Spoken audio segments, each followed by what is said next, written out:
Hey everybody, David Cook with DeFranco Painting and Wallpaper with Chadwick, and we are hanging again this paper. So one of the things we just did a video because the paper isn't straight, we got to pre-cut that edge.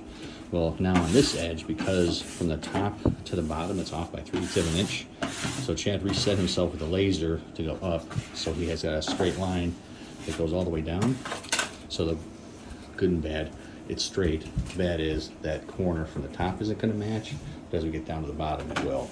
So it's kind of a trade-off with wallpaper, with matching patterns. Corners, if they're not straight, you have a really issue with the patterns.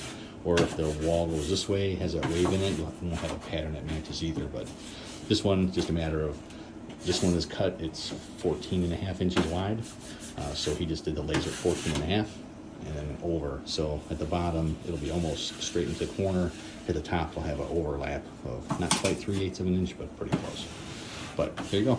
So one thing to keep in mind with inside corners, matching patterns, they may not match on the inside corners.